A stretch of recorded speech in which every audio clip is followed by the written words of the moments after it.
I like to go ahead and get all my switches and everything in place, then go ahead and bolt my or screw my pickups in place, and then wire them up. Anytime you buy a set of pickups, they're going to come with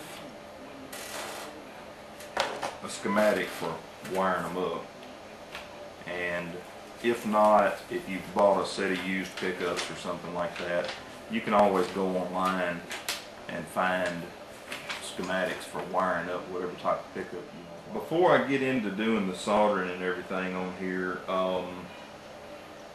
there are videos on YouTube that deal with nothing but soldering, and I'm not by any means an expert, but there's a few things you want to know for sure. If you'll notice on all these electronics, the solder joints are really shiny. That's what you want. If you have dull looking solder, you can wind up with what they call a cold solder joint. It can cause a buzz or some other kind of feedback that you really don't want. You don't want to spend $200 on a set of pickups and install them and not have good solder. I've got a couple of different soldering irons. This one right here I really like, and it's not expensive at all. It's just a little Radio Shack model. Has a couple of different heat selections on it. I like to use the highest setting because that's what I'm used to, but if you're going to solder with a real high setting, you can't hold the soldering iron on there very long, because if you do, you can melt the internals on these pots, and you don't. I like to try to make all this as neat as possible, tape the wires together and everything, and that way when you put the pick guard assembly back down in the guitar, you don't have wires that are binding and causing you problems, and it screws with your pickup height adjustment. If you've got a wire or something that's binding, it won't let you, sometimes it won't let you adjust the wire that's on these pickups. They call this pushback wire, and the reason for that, I'll get a little piece here that I had left over and show you. You don't have to cut the insulation, you don't have to strip it off, you just push it back. Let me get a little closer here. You just push this back until the wire is exposed.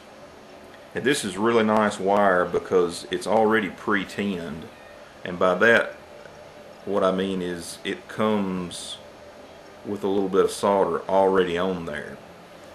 If you're not using this type wire or some type wire that is pre-tinned, you will have to do what they call tinning your wire, and all that is, to just give you a little quick demonstration of that, these are the wires that run to my output jack, and one of these is a ground that runs to the back of the guitar.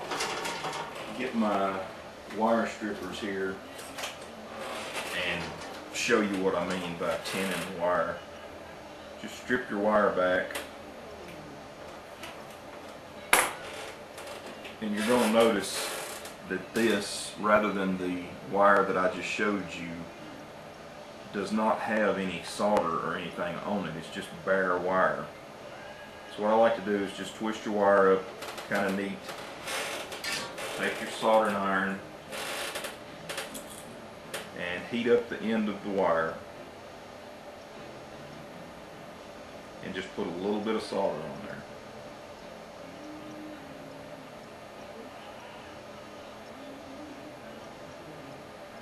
And that's what, and anytime you're using an iron like this, keep the tip of it clean. Most of them have a little sponge that comes with them. Just put a little water on the sponge and that excess solder will come right off.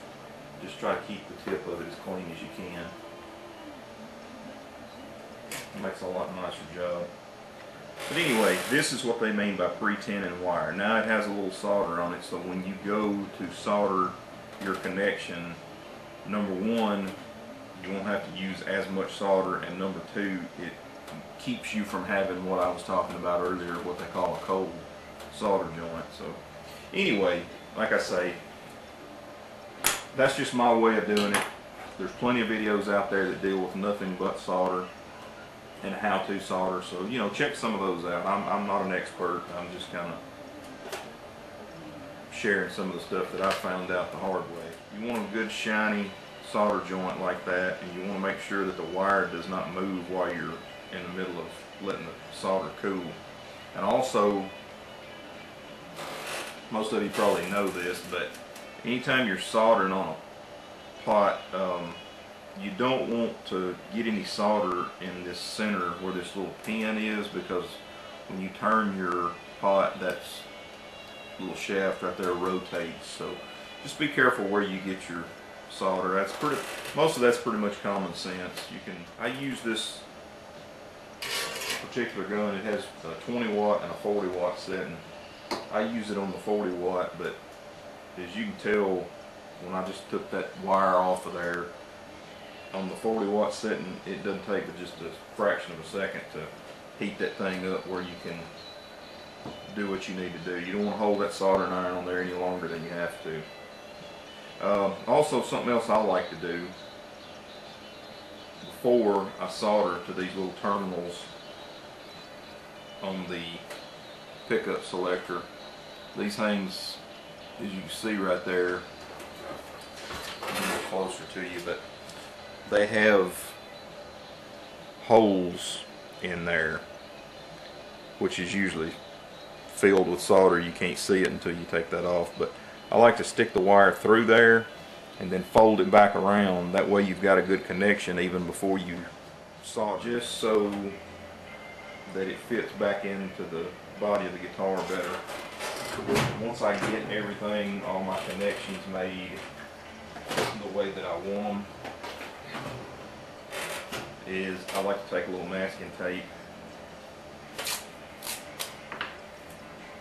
tape these wires together. Wired pick guard looks pretty neat. Shouldn't have any problems with anything as far as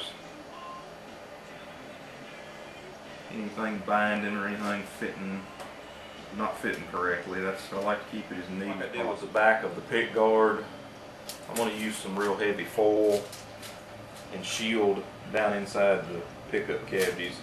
Not a big deal, just takes a little time, but on the ones that I've done it to, I can tell a big difference. Like I say, they make kits for these that you can buy that are made out of copper, or you can even buy copper sheeting.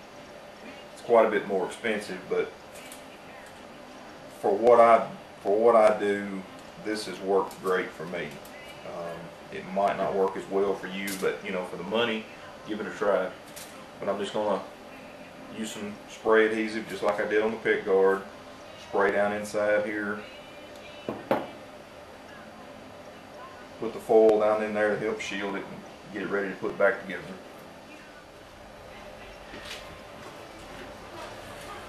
Alright, I got my guitar body done. Got my aluminum foil down inside here to try to help shield the pickup cavities. Getting ready to put my pick guard back into it. Hopefully the little extra time I took whenever I wired it and tried to make it as neat as possible, hopefully that will pay off whenever I go to put it back together, and maybe it won't be too much trouble to get everything fed through here.